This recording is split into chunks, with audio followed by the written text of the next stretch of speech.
ಬಸವ ಕಲ್ಯಾಣ ತಾಲೂಕಿನಲ್ಲಿ ಸಮಾಜ ಕಲ್ಯಾಣ ಇಲಾಖೆಯ ವಸತಿ ನಿಲಯಗಳೆಷ್ಟು? ಸಹಾಯಕ ನಿರ್ದೇಶಕ ದಿಲೀಪ್ ಕುಮಾರ್ ಉತ್ತಮ್ ಹೇಳಿದ್ದೆನು. ಬಸವ ಕಲ್ಯಾಣ ತಾಲೂಕಿನ ಸಮಾಜ ಕಲ್ಯಾಣ ಇಲಾಖೆಯಡಿ ನಡೆಯುತ್ತಿರುವ ಬಾಲಕಿಯರ ಹಾಗೂ ಬಾಲಕರ ವಸತಿ ನಿಲಯಗಳೆಷ್ಟು ಮತ್ತು ಅಲ್ಲಿ ಮಕ್ಕಳಿಗೆ ಸರ್ಕಾರದ ಸೌಲಭ್ಯಗಳು ಹೇಗೆ?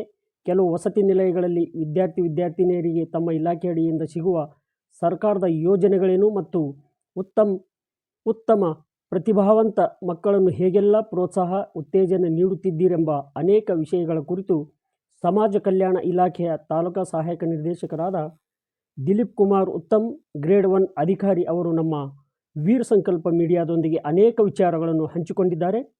ಮೆಟ್ರಿಕ್ ಪೂರ್ವ ವಸತಿ ನಿಲಯಗಳೆಷ್ಟು ಹಾಗೂ ಮೆಟ್ರಿಕ್ ನಂತರದ ವಸತಿ ನಿಲಯಗಳೆಷ್ಟು, ಅವು ಎಲ್ಲೆಲ್ಲಿ, ಇದರ ಸದುಪಯೋಗ ವಿದ್ಯಾರ್ಥಿನಿಯರು ಹೇಗೆಲ್ಲ ಪಡೆದುಕೊಳ್ಳುತ್ತಿದ್ದಾರೆ ಎಂಬ ಪ್ರಶ್ನೆಗೆ ಸೂಕ್ತ ಉತ್ತರವನ್ನು ನೀಡಿ ವಸತಿ ನಿಲಯಗಳಲ್ಲಿ ಯಾವ್ಯಾವ ವರ್ಗದವರು ಹೇಗೆ ಸದುಪಯೋಗ ಮಾಡಿಕೊಳ್ಳುತ್ತಿದ್ದಾರೆ ಎಂಬ ಕುರಿತು ಅನೇಕ ವಿಚಾರಗಳನ್ನು ಹಂಚಿಕೊಂಡಿದ್ದಾರೆ. ಹಾಗಾದರೆ ಬನ್ನಿ ಸಮಾಜ ಕಲ್ಯಾಣ ಇಲಾಖೆಯ ಸಹಾಯಕ ನಿರ್ದೇಶಕ ದಿಲೀಪ್ ಕುಮಾರ್ ಉತ್ತಮ್ ಅವರ ಮಾತುಗಳಲ್ಲೇ ಆಲಿಸೋಣ.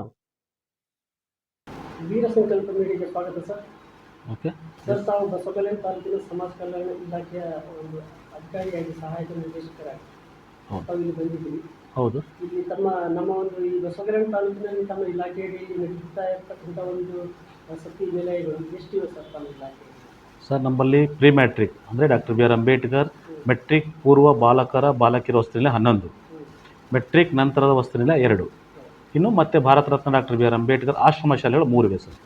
ಒಟ್ಟು 16 ನಮ್ಮಲ್ಲಿ ವಸತಿ ನಿಲಯಗಳಿವೆ ಸರ್. ಸರ್ ನೋಡಿರಿ, post matric doctor B R Ambedkar matric ನಂತರದ ಬಾಲಕರ ವಸತಿ ನಿಲಯ ಬಂದರವೋಣಿ, ಆಮೇಲೆ ಮತ್ತೆ ಬಾಲಕಿಯರ ವಸತಿ ನಿಲಯನೂ ಬಂದರವೋಣಿ ಇದೆ ಒಂದು. ಇನ್ನು ಮೆಟ್ರಿಕ್ ಒಂದು ಪ್ರೀ ಮೆಟ್ರಿಕ್ ಹಾಸ್ಟೆಲ್ಸ್ ಏನಿವೆಯಲ್ಲ 11 ಹಾಸ್ಟೆಲ್ ಇವೆ. ಈಗ ಇಲ್ಲಿ ಬಸವ ಕಲ್ಯಾಣದಲ್ಲಿ ಒಂದು ಬಾಯ್ಸ್ ಇದೆ, ಅಲ್ಲಿ ಬಂದರವೋಣಿಯಲ್ಲಿದೆ. ನೆಕ್ಸ್ಟ್ ಬಿಟ್ಟರೆ ನಾರಾಯಣಪುರದಲ್ಲಿದೆ, ಅಂದರೆ ಮೆಟ್ರಿಕ್ ಪೂರ್ವ ಬಾಲಕರ ವಸತಿ ನಿಲಯ ಇಲ್ಲಿ ನಾರಾಯಣಪುರದಲ್ಲಿದೆ, ಮುಚ್ಚಳಂಬದಲ್ಲಿದೆ, ಆಮೇಲೆ ಹುಲ್ಸೂರಲ್ಲಿ ಮೆಟ್ರಿಕ್ ಪೂರ್ವ ಬಾಲಕರ ವಸತಿ ನಿಲಯನೂ ಇದೆ, ಮೆಟ್ರಿಕ್ ಪೂರ್ವ ಬಾಲಕಿಯರ ವಸತಿ ನಿಲಯನೂ ಹುಲ್ಸೂರಲ್ಲಿದೆ. ಸೊ ಅದು ಬಿಟ್ಟರೆ ಮತ್ತೆ ನಮಗೆ ಇಲ್ಲಿ ಇದಕ್ಕಿದೆ, ಇಲ್ಲಿ ಮುಡುಬಿ, ಯರ್ಬಾಗ್, ರಾಜೇಶ್ವರ, ಕೊಹಿನೂರು ಮತ್ತು ಬಟ್ಟಗೆರದಲ್ಲಿ. ಮತ್ತು ಎಲ್ಲ ಹಾಸ್ಟೆಲ್ಗಳಲ್ಲಿ ವಿದ್ಯಾರ್ಥಿನಿಯರಿಗೆ ಯಾವ ರೀತಿ ಇದು ಸೌಲಭ್ಯ ಇದೆ ಸರ್? ಮತ್ತು ಸರ್ಕಾರದ ಏನು ಆ್ಯಸ್ ಪರ್ ಸರ್ಕಾರದ ಗೈಡ್ಲೈನ್ಸ್ ಇದೆ, ಮಕ್ಕಳಿಗೆ ನಾವು ಏನು ಕೊಡಬೇಕು, ಮಕ್ಕಳಿಗೆ ಒಂದು ಮೆನು ಪ್ರಕಾರ, ಅಂದರೆ ಮಕ್ಕಳಿಗೆ ಸರ್ಕಾರದ ಏನು ಚಾಟ್ ಮೆನು ಮಾಡೋ ಊಟಕ್ಕೆ ಸಂಬಂಧಪಟ್ಟ ಹಾಗೆ ಏನು ಮೆನು ಇರುತ್ತೆ, ಸೊ ಅದ್ರ ಪ್ರಕಾರ ಮಕ್ಕಳಿಗೆ ಊಟವನ್ನು ನಾವು ಕೊಡ್ತೀವಿ. ಒಂದು ಆ ಮಕ್ಕಳಿಗೆ ಆಮೇಲೆ ಶುಚಿ ಸಂಭ್ರಮ ಕಿಟ್ಟು ಕೊಡ್ತೀವಿ. ಸಾಕ್ಸು ಸರ್ಕಾರದಿಂದ ಪ್ರೊವೈಡ್ ಆಗುತ್ತೆ. ಆಮೇಲೆ ಅವರಿಗೆ ಡ್ರೆಸ್ ಕೂಡ ಅವರಿಗೆ ಎರಡು ಜೊತೆ ಸಮವಸ್ತ್ರಗಳು ಕೂಡ ಕೊಡ್ತಾರೆ. ಆಮೇಲೆ ಪ್ರತಿ ತಿಂಗಳು ಅವರಿಗೆ ನಾವು ಶುಚಿ ಸಂಭ್ರಮ ಕಿಟ್ ಅಂತ ಕೊಡ್ತೀವಿ. ಸೋಪು ಅದರಲ್ಲಿ ಒಂದು ಪ್ಯಾಕೆಟ್ ಅದು ಕಿಟ್ಟೇ ಇರುತ್ತೆ, ಸೊ ಅದನ್ನು ಸಹಿತ ಮಕ್ಕಳಿಗೆ ಕೊಡ್ತೀವಿ. ಆಯಿತು, ನಾವು ಈಗ ಇತ್ತೀಚಿನ ದಿನಗಳಲ್ಲಿ ಸರ್ಕಾರ CC ಕ್ಯಾಮ್ರಾ, ಕುಡಿಯೋ ನೀರು, RO ಫಿಲ್ಟರ್ ನೀರು, ಆಮೇಲೆ ಇದನ್ನು ಬಿಸಿನೀರು ಸಂಬಂಧಪಟ್ಟಂಗೆ ಸೋಲಾರ್ ವಾಟ್ರು, ಸೊ ಅದಕ್ಕೆ ಸೊ ಎಲ್ಲ ರೀತಿಯಲ್ಲಿ ಮಕ್ಕಳಿಗೆ ಏನೇನು ಬೇಕು ನಾವು ಇತ್ತೀಚಿನ ದಿನಗಳಲ್ಲಿ ತುಂಬ ಮಕ್ಕಳಿಗೆ ಏನೇನು ಬೇಕು ಒಳ್ಳೆ ರೀತಿಯಾಗಿರ್ತಕ್ಕಂಥ ಒಂದು ಸವಲತ್ತುಗಳನ್ನ ಕೊಡ್ತಾ ಇದ್ದೀವಿ. 16 ವಸತಿ ನಿಲಯಗಳಲ್ಲಿ ಸರ್ ಎಲ್ಲೂ ಒಂದು ಸೌಲಭ್ಯ ವಂಚಿತವಾಗಿ ವಿದ್ಯಾರ್ಥಿಗಳು ಪಡೆದಂತ ಇಲ್ಲ ಅಂದರೆ ಮೊನ್ನೆ ಒಂದು ಹುಲ್ಸೂರದಲ್ಲಿ ನಮ್ಮಲ್ಲಿ ಕಟ್ಟಡ ಶಿಥಿಲಾವಸ್ಥೆಯಲ್ಲಿತ್ತು. ಹುಲ್ಸೂರಲ್ಲಿ ನಾನು ಬರೋದಕ್ಕಿಂತ ಮುಂಚೆ ಪೂರ್ವದಲ್ಲಿ ಒಂದು 2-3 ಸಲ ಅದನ್ನು ಮಳೆ ನೀರು ತುಂಬಿಕೊಂಡು ಸ್ವಲ್ಪ ಅಸ್ತವ್ಯಸ್ತ ಆಗಿತ್ತು. ನಾನು ಇಮಿಡಿಯೇಟಾಗಿ ನಮ್ಮ ಉಪನಿರ್ದೇಶಕರು ಮೇಡಮ್ ಅವರ ಆಜ್ಞೆ ಮೇರೆಗೆ ಕೂಡಲೇ ನಾನು ಅದನ್ನು ಆ ಶಿಥಿಲಾವಸ್ಥೆಗೊಂಡಿರ್ತಕ್ಕಂಥ ವಸತಿ ನಿಲಯ ಅಂದರೆ ಪ್ರೀ ಮ್ಯಾಟ್ರಿಕ್ ಗರ್ಲ್ಸ್ ಹಾಸ್ಟೆಲ್ ಏನಿತ್ತು, ಸೊ ಅದನ್ನು ನಾನು ಇಮಿಡಿಯೇಟಾಗಿ ಸ್ಥಳಾಂತರ ಮಾಡಿ ಬಾಡಿಗೆ ಕಟ್ಟಡದಲ್ಲಿ ನಡೆಸ್ತಾ ಇದ್ದೀನಿ. ಇಲ್ಲ, ವಿಶೇಷವಾಗಿ ಪ್ರೀ ಮ್ಯಾಟ್ರಿಕ್ ಗರ್ಲ್ಸ್ ಅಂದರೆ 6ನೇ ತರಗತಿಯಿಂದ 10ನೇ ತರಗತಿಯವರೆಗೆ ಒಂದು ಹೆಣ್ಣು ಮಕ್ಕಳು ಮಾತ್ರ ಇರ್ತಾರೆ. ಸೊ ಅವ್ರಿಗೆ ಸಂಬಂಧಪಟ್ಟಂಗೆ ಎಲ್ಲ ರೀತಿಯಾಗಿರ್ತಕ್ಕಂಥ ನಾವು ವ್ಯವಸ್ಥೆ ಮಾಡಿದ್ದೀವಿ ಸರ್. ಕೆಲವೊಂದು ಕಡೆ ಊಟೋಪಚಾರದಲ್ಲಿ ಸ್ವಲ್ಪ ಅಸ್ತವ್ಯಸ್ತ ಆಗ್ತಾ ಇದೆ. ಕೆಲವೊಂದು ಸಲ ಹಂಗೆ ಕೇಳಿ ಬಂದರೂ ಸಹಿತ ಇಮಿಡಿಯೇಟ್ ಕೂಡಲೇ ನಾನು ಅದರ ತಕ್ಷಣ ಕ್ರಮ ಕೈಗೊಂಡು ಅದರ ವಿದ್ಯಾರ್ಥಿಗಳು ಹಂಗೆ ಗಮನಕ್ಕೆ ಏನಾದರೂ ಯಾರೋ ಸಾಮಾಜಿಕ ಕಾರ್ಯಕರ್ತರು, ಯಾರೋ ನಮ್ಮ ಸಮಾಜ ಚಿಂತಕರು ಅಥವಾ ನಾನು ವಸತಿ ನಿಲಯಕ್ಕೆ ಭೇಟಿ ಕೊಟ್ಟಾಗ ಅಲ್ಲಿರ್ತಕ್ಕಂಥ ವಿದ್ಯಾರ್ಥಿಗಳದ್ದು ಕೇಳ್ಕೊಂಡಾಗ ಸೊ ಅವ್ರು ಕೂಡಲೇ ಹಂಗೇನು ಗಮನಕ್ಕೆ ಬಂದ ತಕ್ಷಣ ಇಮಿಡಿಯೇಟಾಗಿ ಅದನ್ನು ಸರಿಪಡಿಸ್ತಕ್ಕಂಥ ವ್ಯವಸ್ಥೆ ಮಾಡಿದ್ದೀನಿ ಸರ್. ತಕ್ಷಣ ಅಲ್ಲ, ಅದು ಅನಾಹುತ ಅಂತಲ್ಲ, ನಮ್ದು ಇರೋದೇನೆ ತಿಂಗಳಲ್ಲೇ ನಾನು 15 ದಿವಸ ನಮ್ಮ ಕೆಲಸ ನಂದು ಆ್ಯಸ್ ಪರ್ ನಂದು ಇದ್ರ ಪ್ರಕಾರ. ಸೊ ನಾನು 15 ದಿವಸ ಫೀಲ್ಡಲ್ಲೇ ಇರ್ತಕ್ಕಂಥದ್ದು. ಪ್ರತಿಯೊಂದು ಹಾಸ್ಟೆಲ್ ಸಂಬಂಧಪಟ್ಟಂಗೆ ಪ್ರತಿಯೊಂದು ಹಾಸ್ಟೆಲ್ಗೆ ನಾನು ವಿಸಿಟ್ ಮಾಡ್ತಾನೆ ಇರ್ತೀನಿ. ಸೊ ಮಕ್ಕಳಿಗೆ ನಾನು ಪ್ರತ್ಯೇಕವಾಗಿ ಮಕ್ಕಳನ್ನು ನಾನು ವಸತಿ ನಿಲಯ ಮೇಲ್ವಿಚಾರಕ ಹೊರತುಪಡಿಸಿ ನಾನೇ ಮಕ್ಕಳ ಜೊತೆ ಏನು ಮಾಡಿ ಸಂವಾದ ಮಾಡ್ತೀವಿ. ಕೆಲವೊಂದು ಸಲ ಊಟ ಏನು ಕೊಡ್ತಾ ಇದ್ದಾರೆ, ನಿಮ್ಗೆ ಹೆಂಗೆ ಕೊಡ್ತಾರೆ, ಸರಿಯಾಗಿ ಕೊಡ್ತಾರಿಲ್ಲ, ಕೂಡಲೇ ಅಂದ್ರೆ ಯಾಕೆ ಕೊಡ್ತಾ ಇಲ್ಲ ಅದನ್ನು ಕೇಳಿಕೊಂಡು ನಾನು ಅನುಪಾಲನಾ ವರದಿ ಇದರಲ್ಲಿ ಬರೆದಿರ್ತೀನಿ, ಪರಿವೀಕ್ಷಣಾ ವರದಿಯಲ್ಲಿ ಬರಿತೀನಿ. ಸೊ ಅದಕ್ಕೆ ಸಂಬಂಧಪಟ್ಟಂಗೆ ಅನುಪಾಲನಾ ವರದಿ ನಾನು ನಿಲಯ ಮೇಲ್ವಿಚಾರಕ ಪಡ್ಕೊಳ್ತೀನಿ. ಸರ್, ಈಗ ಪ್ರತಿಯೊಂದು ಹಾಸ್ಟೆಲಲ್ಲಿ ಈಗ ವಾರಕ್ಕೆ ಯಾವ್ಯಾವ ರೀತಿ ಊಟ ಮತ್ತೆ ಅಲ್ಲ, ಈಗಿನ ಬುಧವಾರ ಚಿಕನ್ ಕೊಡಬೇಕು, ಆಮೇಲೆ ಇದನ್ನ ಮೊಟ್ಟೆ ಕೊಡಬೇಕು, ಬಾಳೆಹಣ್ಣು, ಅದು ಏನು ಎಕ್ಸ್ಪರ್ಟ್ ಮೆನು ಇದೆಯಲ್ಲ ಸರ್. ವಾರದಲ್ಲಿ ಒಂದು 2 ಸರಿ ನಾನ್ ವೆಜ್ ಇರುತ್ತೆ. ಹಾಂ, ವಾರದಲ್ಲಿ ಒಂದು ಸಲ ನಾನ್ ವೆಜ್, ಒಂದೇ ಸಲ ನಾನ್ ವೆಜ್ ಇರುತ್ತೆ, ಒಂದು ಸಲ ಮೊಟ್ಟೆ ಕೊಡ್ತಾರೆ, ಬಾಳೆಹಣ್ಣು ಕೊಡ್ತಾರೆ. ಬೆಳಿಗ್ಗೆ ಉಪಹಾರ ಏನು ಇರುತ್ತೆ ಸರ್? ಬೆಳಗ್ಗೆ ಅದನ್ನು ಹೇಳ್ತಾರೆ ಮೆನು ಪ್ರಕಾರ. ಒಂದು ಸಲ ಉಪ್ಪಿಟ್ಟು ಕೊಡ್ತಾರೆ, ಒಂದು ಸಲ ಕೇಸರಿ ಬಾತ್ ಕೊಡೋದು, ಒಂದು ಸಲ ಸುಸಲ ಇದು ಕೊಡ್ತಾರೆ. ಸೊ ಆಮೇಲೆ ಇದನ್ನು ಇಡ್ಲಿ ಮತ್ತು ಇಡ್ಲಿನೇ ಕೊಡ್ತಾರೆ, ಇಡ್ಲಿ ಕೊಡ್ತಾರೆ. ಈ ಪೂರ್ವದಲ್ಲಿ ವಸತಿ ನಿಲಯಗಳಲ್ಲಿ ವಿದ್ಯಾರ್ಥಿಗಳ ಸಂಖ್ಯೆ ಎಷ್ಟು ಗೊತ್ತಾಗ್ತದೆ ಅಂತ ತಾವು ಗಮನಿಸಿದೆ? ಸರ್, ನಮ್ಮಲ್ಲಿ ಓವರಾಲ್ ನಮಗೆ ಇಡೀ 16 ಹಾಸ್ಟೆಲ್ ಒಳಗೊಂಡು ಸ್ಯಾಂಕ್ಷನ್ ಸ್ಟ್ರೆಂತ್, ಪರ್ಮಿಸೇಬಲ್ ಸ್ಟ್ರೆಂತ್ ಅಂದ್ಬಿಟ್ಟು 1375 ಇದೆ sir. 1370 permissible sanction strength. So ಈಗ ನಮಗೆ ರೀಸೆಂಟಾಗಿ ನಮಗೆ 10ನೇ ಪಾಸಾಗಿ ಹೋದ್ರು ಮಕ್ಕಳೆಲ್ಲ ಒಂದು 564-65 ಜನ ಇರ್ಬೋದು ಸರ್. ಈಗ ಪ್ರೆಸೆಂಟ್ ಹೋದ ಸಲ 1158 ಜನ ಇದ್ರು ನೋಡಿ ಸರ್. 16 ವಸತಿ ನಿಲಯ ಒಳಗೊಂಡು 1158 ಜನ ಇದ್ರು ಸರ್. ಈಗ 10th ಪಾಸಾಗಿ ಹೋದರು, ಇನ್ನು PUC ಪಾಸಾಗಿ ಹೋದರು. ಈಗ ಹೊಸ ಮತ್ತೆ ತಗೋತಾ ಇದ್ದೀವಲ್ಲ ಸರ್, ಕೆಲವರು ಡಿಗ್ರಿ ಫೈನಲ್ ಮುಗಿಸ್ಕೊಂಡು ಹೋದ್ರು. ಸೊ ಈಗ ಮತ್ತೆ ಕೆಲವು ಮಕ್ಕಳನ್ನು ಈಗ ಹೊಸ ಅಡ್ಮಿಷನ್ ಸ್ಟಾರ್ಟ್ ಆಗಿದೆ. ನಾವು ಅಡ್ಮಿಷನ್ ಸಂಬಂಧಪಟ್ಟಂಗೆ ಇಲ್ಲಿ ದಿನಪತ್ರಿಕೆಗಳಲ್ಲೂ ಅಡ್ವರ್ಟೈಸ್ಮೆಂಟ್ ಕೊಟ್ಟಿದ್ದೀವಿ ಸರ್. ಹಾಗಾಗಿ ನಮ್ಮ ಎಲ್ಲ ನಿಲಯ ಮೇಲ್ವಿಚಾರಕರು ಸಹಿತ ನಿಮ್ಮ ಸ್ಥಳೀಯ ಅಥವಾ ಅಕ್ಕಪಕ್ಕ ಶಾಲೆಗಳಿಗೆ ಹೋಗಿ ಭೇಟಿ ನೀಡಿ ಕರಪತ್ರಗಳನ್ನು ಹಂಚಿ ಆದಷ್ಟು ಮಟ್ಟಿಗೆ ಹೆಚ್ಚಿನ ಸಂಖ್ಯೆಯಲ್ಲಿ ಭರ್ತಿ ಮಾಡಿಕೊಳ್ಳತಕ್ಕಂಥ ನಮ್ಮ ಮಾನ್ಯ ಉಪನಿರ್ದೇಶಕರ ಆದೇಶದ ಮೇರೆಗೆ ನಾನು ಅದನ್ನು ಕೆಲಸ ಮಾಡ್ತಾಯಿದ್ದೀನಿ ಸರ್. ಮನೆಗೂ ಕೊಟ್ಟಿದೆ.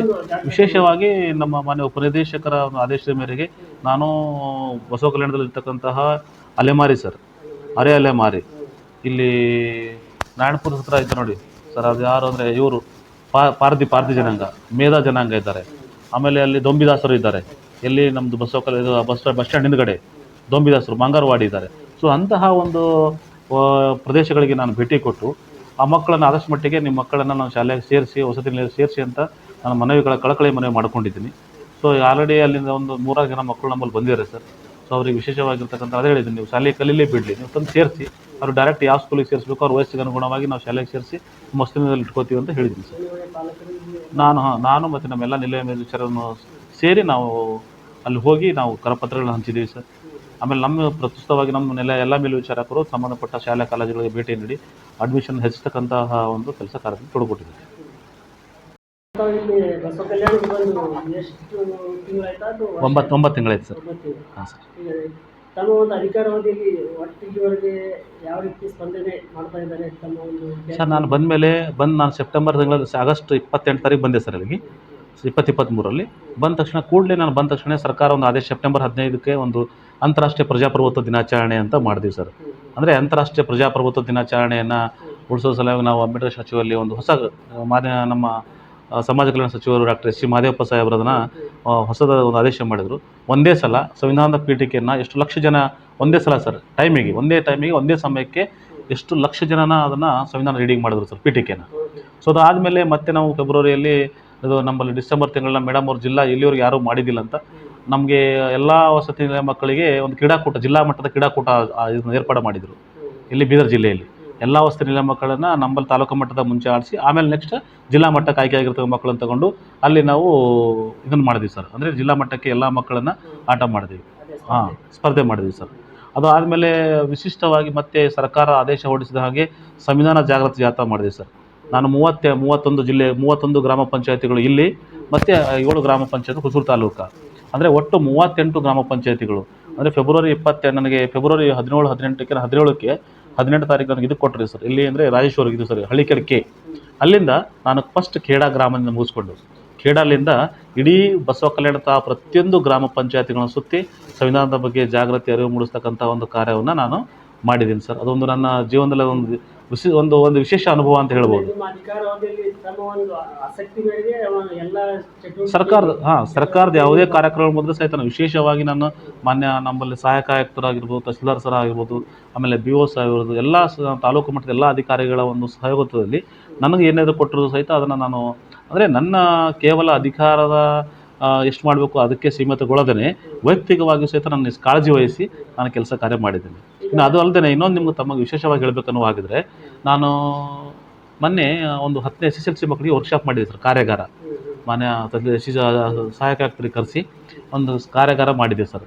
ಕಾರ್ಯಾಗಾರ ಮಾಡಿದರೆ ಆ ಒಂದು ಪ್ರತಿಫಲವಾಗಿ ನಮ್ಮಲ್ಲಿ ಮಾನ್ಯ ಮುಖ್ಯಮಂತ್ರಿಗಳು ರಾಜ್ಯ ಮಟ್ಟದ ಪ್ರತಿಭಾ ಪುರಸ್ಕಾರ ಮಾಡಿದ್ರು ಸರ್. ಮೊನ್ನೆನೇ 7ನೇ ತಾರೀಕು ರಾಜ್ಯ ಮಟ್ಟದ ಪ್ರತಿಭಾ ಪುರಸ್ಕಾರ ಮಾಡಿದರು. ಅಂದರೆ ವಸತಿ ನಿಲಯದಲ್ಲಿ, ಸಮಾಜ ಕಲ್ಯಾಣ ಇಲಾಖೆ ವಸತಿ ನಿಲಯಗಳಲ್ಲಿ ಓದ್ತಕ್ಕಂಥ ಮಕ್ಕಳು ಯಾರು ಅತಿ ಹೆಚ್ಚು ಅಂಕಗಳು ಪಡೆದರೆ ಅವರಿಗೆ ಸನ್ಮಾನ ಸಮಾರಂಭ ಇಟ್ಕೊಂಡಿದ್ರು ಬೆಂಗಳೂರಲ್ಲಿ.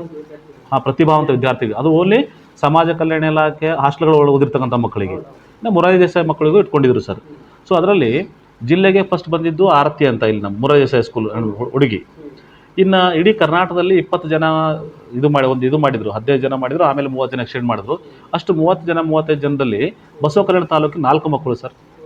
4 ಮಕ್ಕಳ ತಂದೆ ತಾಯಿಗೆ ಮತ್ತು ಮಕ್ಕಳಿಗೆ ನಾನು ಸ್ವತಃ ಇಲ್ಲಿ ಒಂದು TT ಮಾಡಿಕೊಂಡು ನಾವು ಬೆಂಗಳೂರು ಕರ್ಕೊಂಡು ಹೋಗಿ ಆ ಮಕ್ಕಳಿಗೆ ಸನ್ಮಾನ್ಯ ಮುಖ್ಯಮಂತ್ರಿಗಳಿಂದ ಮತ್ತು SC ಮಹದೇವಪುರ ಕಡೆಯಿಂದ ಅವರಿಗೆ ಗೌರವ ಸನ್ಮಾನ ಮಾಡಿ ಕೊಡಿಸ್ಕೊಂಡು ಬಂದಿದ್ದೀನಿ ಸರ್. ತಾವು ಇರೋ ತನಕ ಮಕ್ಕಳಿಗೆ ಎಲ್ಲ ಪ್ರತಿಭಾವಂತ ಮಕ್ಕಳಿಗೆ ಗುರುತಿಸಿ ಈಗ ತಮ್ಮ ಮುಂದಿನ ದಿನಗಳಲ್ಲಿ ಉತ್ತಮವಾದ ಕೆಲವೊಂದು ಭಾಳಷ್ಟು ಜನ ಪ್ರತಿಭಾವಂತರು ಇರ್ತಾರೆ ಸರ್. ಈಗ ಸಾಂಸ್ಕೃತಿಕ ಚಟುವಟಿಕೆ ಆಟೋಟಗಳ ಬಗ್ಗೆ ತಾವು ಮಕ್ಕಳಿಗೆ ತಿಳಿಸ್ತಾ ಇದ್ದೀರಾ ಸರ್? ನಾನು ನಮ್ಮಲ್ಲಿ ವಿಶೇಷವಾಗಿ ಸರ್, ನಮ್ಮಲ್ಲಿ ಪ್ರತಿ ಸಲ ನಾವೇನು ಮಾಡ್ತಾಯಿದ್ವಿ, ಮಕ್ಕಳಿಗೆ ನಾನು ಪ್ರತಿ ಸಲ ಕ್ವಿಜ್ ಮಾಡೋದು ಮಕ್ಕಳಿಗೆ. ಇನ್ನು ವಿಶೇಷವಾಗಿ ನಾನು ಮಕ್ಕಳು ಅದನ್ನೇ ಹೇಳೋದು ಏನಂತಂದರೆ, ಪ್ರತಿ ಸಲ ಹೋದಾಗ ಮಕ್ಕಳಿಗೆ ಮೋಟಿವೇಶನ್ ಮಾಡೋದು.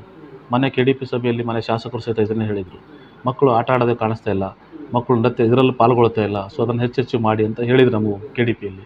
ಸೊ ನಾನು ಅದಕ್ಕೆ ಸಂಬಂಧಪಟ್ಟ ಹಾಗೆ ಅದಕ್ಕಿಂತ ಮುಂಚೆನೂ ಸಹಿತ ನಾನು MA ಇರೋದ್ರಿಂದ, ಸೊ ನನಗೂ ಆ ಫೀಲ್ಡಲ್ಲಿ ತುಂಬ ಆಸಕ್ತಿ ಇರೋದ್ರಿಂದ ನಾನು ಪ್ರತಿ ಎಲ್ಲೇ ಹೋದರೂ ಸಹಿತ ಮಕ್ಕಳನ್ನು ಜಾಸ್ತಿ ನಾವು ಏನು ಮಾಡಿದ್ರೆ, ನಾವು ಬೆಳೆದು ಬಂದಿರ್ತಕ್ಕಂಥ ದಾರಿ, ನಾವು ಹಾಸ್ಟೆಲೇ ಊಟ ಮಾಡಿ ಬೆಳೆದು ಬಂದಿರ್ತಕ್ಕಂಥ ಕಷ್ಟಗಳ ಬಗ್ಗೆ ಸುಮಾರು ಸಲ ನನ್ನ ವೈಯಕ್ತಿಕ ಜೊತೆ ಹಂಚ್ಕೊಳ್ಳೋದ್ರ ಜೊತೆಗೆ ನೀವು ಸಹಿತ ನನಗಿಂತ ಹೈಯರ್ ಆಫೀಸರ್ಸ್ ಆಗ್ಬೋದು, ನೀವು ನಮಗೆ ದೊಡ್ಡ ಮಟ್ಟಕ್ಕೆ ಹೋಗ್ಬೋದು. ಸೊ ಅಂಥದನ್ನು ಬೆಳೆಸ್ಕೊಳ್ಳಿ ನೀವು. ಈಗ ಇದು ನಿಮಗೆ ತುಂಬ ಸುವರ್ಣ ಅವಕಾಶ.